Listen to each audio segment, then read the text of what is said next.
Welcome back to Exquisitely Aligned, where we empower you to express your truest, finest self so you can live life on your terms. I'm your host, Gina Meyer Vincent, and I'm excited to have you join us today because today I have Mia Moran.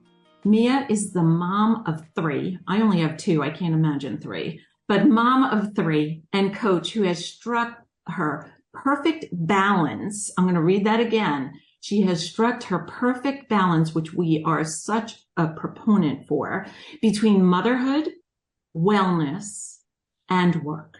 She supports high-achieving female entrepreneurs who are overwhelmed with the life and wellness pieces, find their version of balance. She is the host of the Plan Simple podcast, best-selling author of Plan Simple Meals, and creator of the Flow Planning Method, the Flow Planner, and Flow 365. So I am so excited to have you here, Mia. Welcome. Thank you so much. So fun to be here.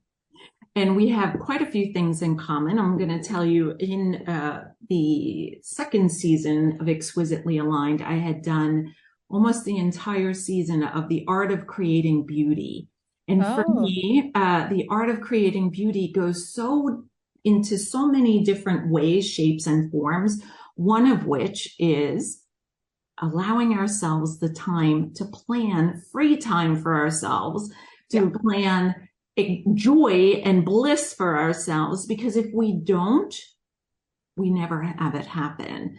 Yeah. And I see that you and I share that in common. And I'd also like to talk about the fact that you went to Rhode Island School of Design, because I graduated from the Fashion Institute of Design. Oh, so fun. I think we both probably have that appreciation. I'm going to speak for you, and I just met you, but appreciation for surrounding ourselves in beauty and understanding how that supports us, not just within our home, but in our schedule and in our lives, and how that helps us as parents, as employees, but even more so because I am a huge proponent of being as healthy as we can be, especially after my husband receiving a kidney and liver transplant due to no fault of his own. It's a hereditary disease.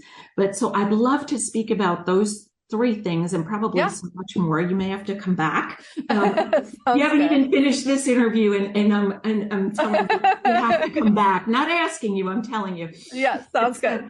So Mia, if you want to run with any of those things that I just well, it's funny because our mutual friend just was introducing me and was saying that my friend Mia is so organized, and I'm thinking, like, clearly she doesn't know the art school Mia, because like the whole reason I'm organized now is because like life led me to art school, and I'm a very multi-passionate creative person, and I have to put some effort into order if I'm going to show up for my kids and my home and my work in the way that I really want. Mm-hmm. So it's funny that you also have that art piece. Yes. So I don't know, where do you want me to go? Like, what piece do you want me to go to? You can go anywhere. So let's start with you could go anywhere. Now I'm telling you what to do. Funny how I work. It must be why my kids get upset. So I would love to hear, I've known since I was a very young age, I desire beautiful things. And I know that did not make my mother happy. I think she may have thought I only was after like money things. But for me, I love being in a beautiful park, a nice restaurant, that the ambiance. And I will say my mom likes nice things too. Let me tell you, her house is always decorated, and she's constantly sending me pictures of, oh, we changed the furniture, we changed the walls, we did this. So that's where I get it from. But would you say that you've known this since a young age, and how did it manifest? Well, I'm going to go then to the balance piece, because I think that's what I picked up on from a young age. Like what I picked up from a young age was, and some of that was because there was contrast happening around me from a very young age of unbalanced humans.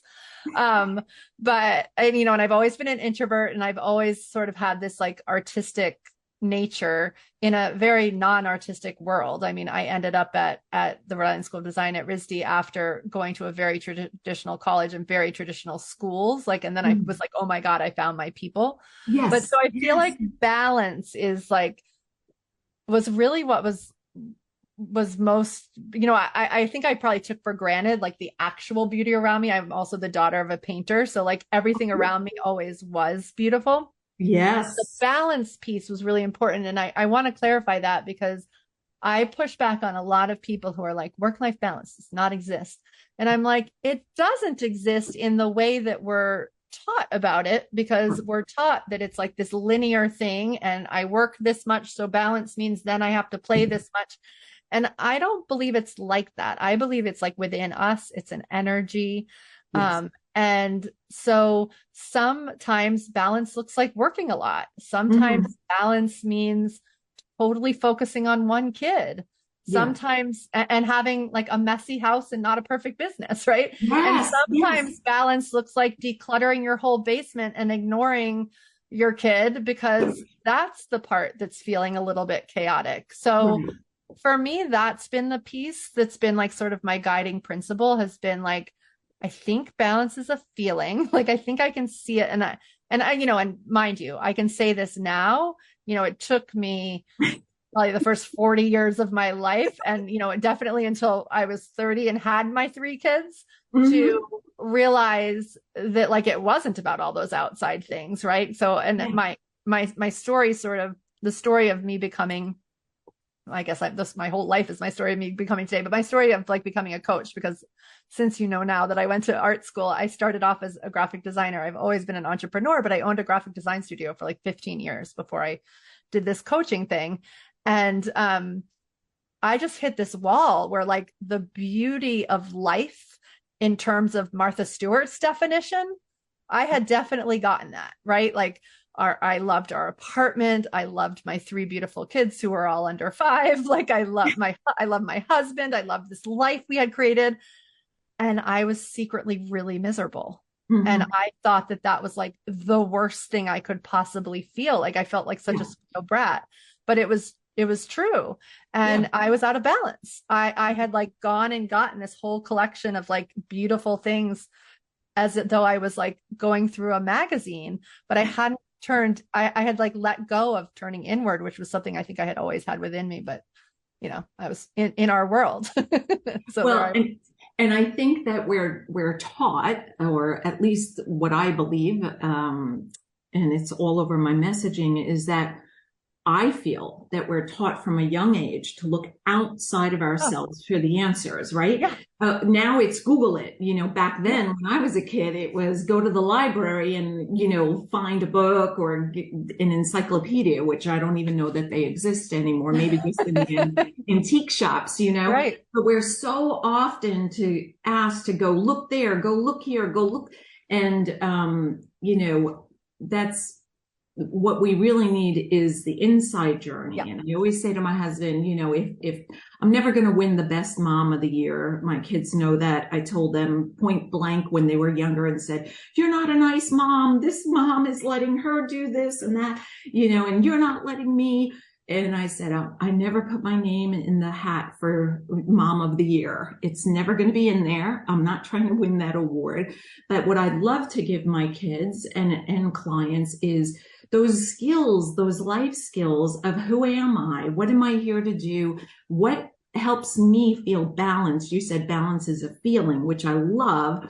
And it is a feeling, and it looks different maybe for you than your spouse, than each of your 3 kids, who I believe are yours biologically. I have one adopted, one biological, and they're very different in appearance, different in the way they think, and then similar in a lot of things as well. But I love that. And balance for me can be in your bank account, in your energy, in your time, in your, for me, I laugh at work-life balance because I think, where is spirituality? Where is friendships? Where is Yeah. your love relationship? You know what I mean? Like, it's not just life. There's so many facets in life. So Yeah. what do you, when you work with clients, or how do you see or feel that work Well, life?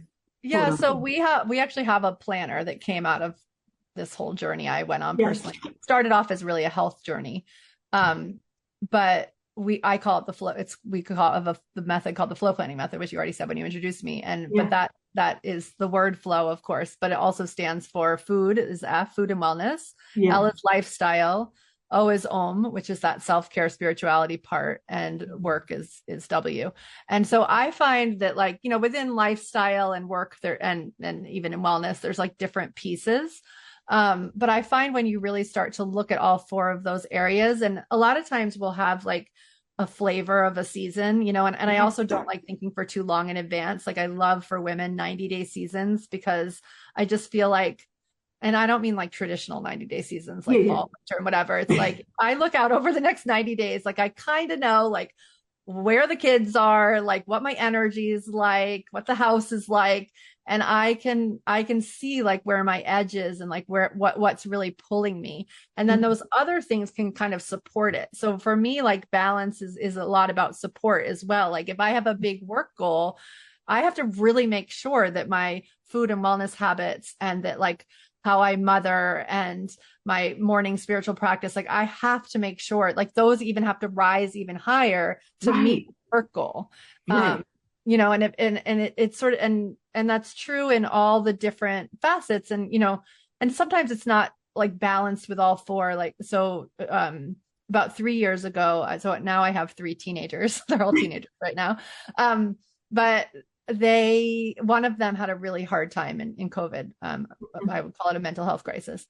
And so all of my energy, like all of my focus, all of my presence, it really went to her. And not in like, I was part of my thing, my process is like, one of the things I think is missing from planning is that initial more feminine piece of checking in with your intuition and creating a vision from there before you decide what you're going to do. So I always say that all planning is deciding in advance, but like we need those two pieces before, of like checking in with our intuition and like creating a vision from that place, instead of a place of like, what are all the mothers doing right now? You know, like, what am I supposed to do with this daughter? If I had to listen to what I was supposed to do with a daughter going through what my daughter was going through, I would have like checked her into a hospital. But I was like, you know what? I'm going to do this. And so I really looked at what that looked like, and it looked very different. And I got a lot of pushback from people who didn't understand, but I was so aligned and so present. And we shifted stuff for her in like record time that, you know, professionals were like, what is happening over there? And I'm like, I'm just focused. So I don't know. Well, and it's funny you should say that, because my daughter had a hard time too.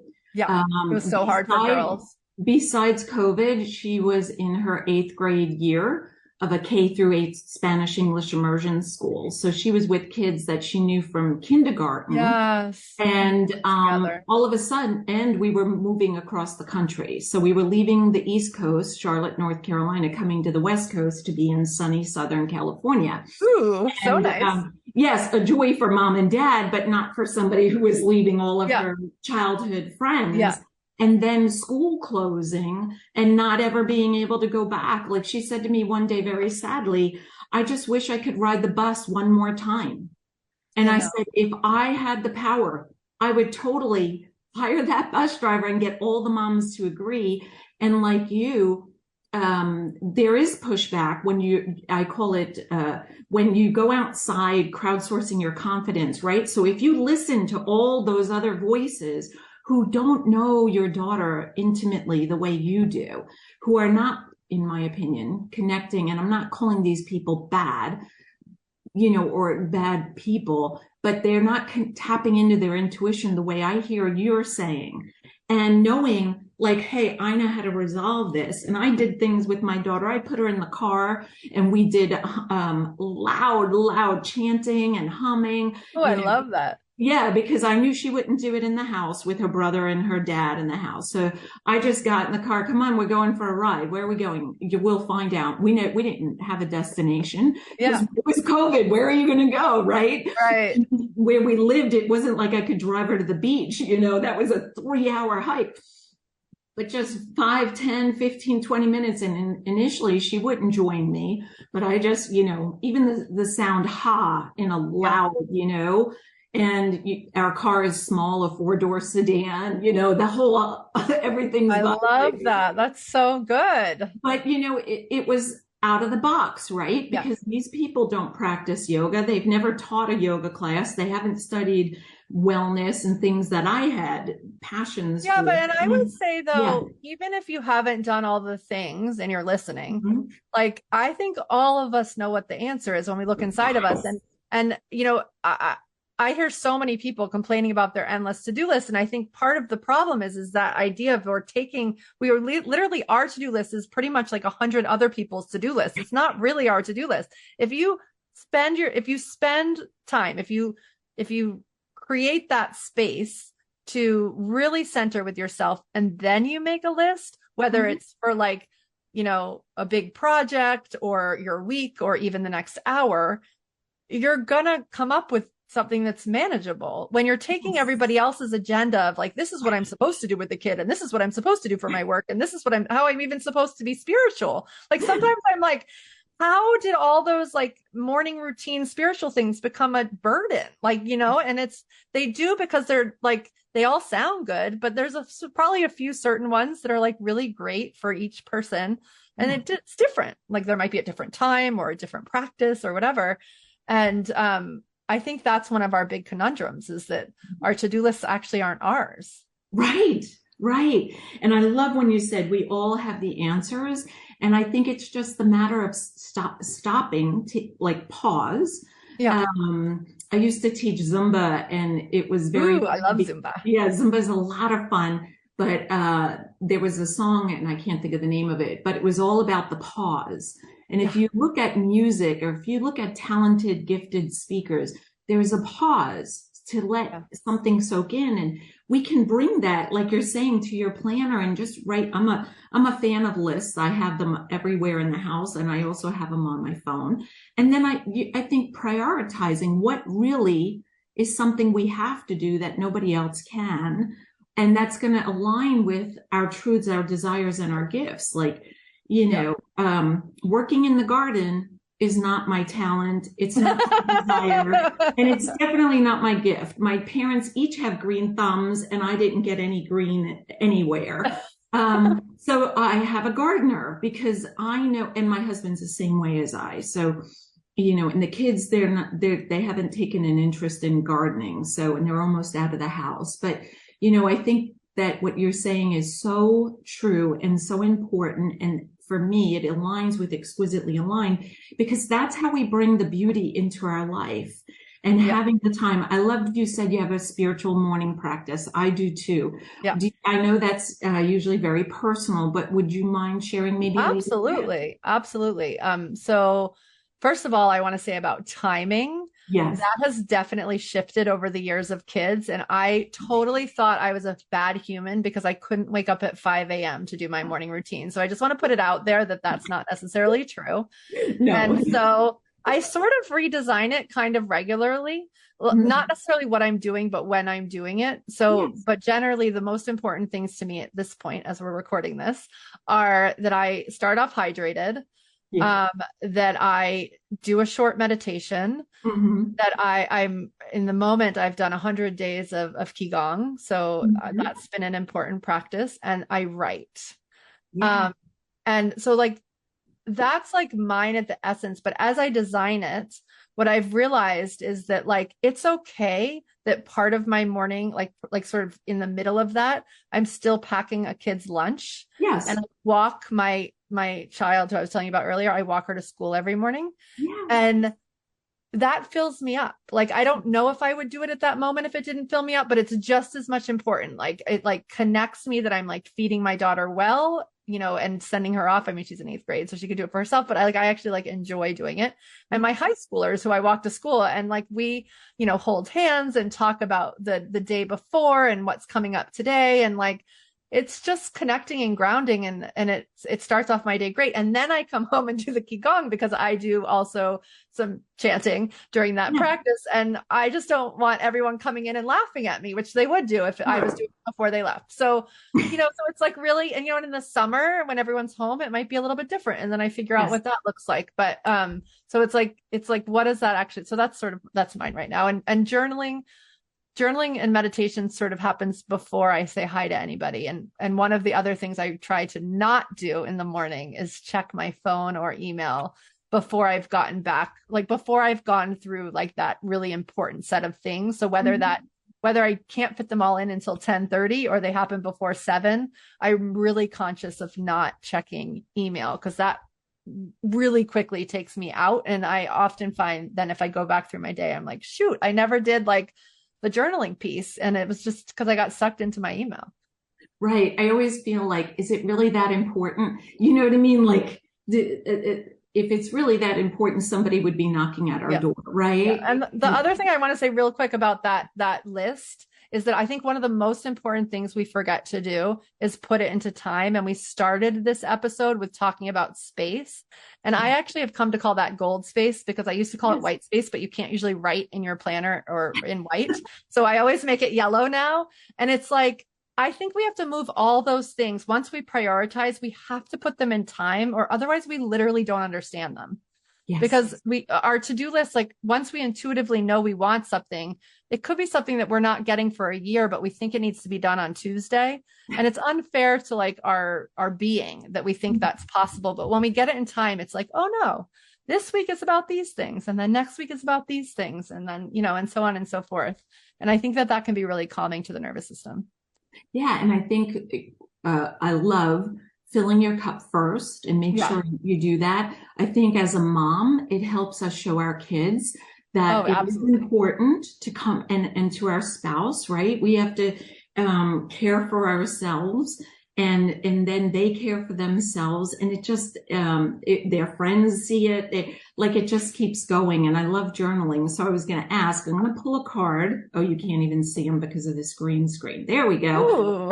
Opening to possibilities. There's 42 cards in a deck and I'm just going to shuffle them through. And then you just tell me when to stop. I'll read you the card. Okay. Hug. Oh, I love it. So hug. I'm going to read you the statement. There are 3 questions and you can answer any one of the 3 that gives you goosebumps. Okay.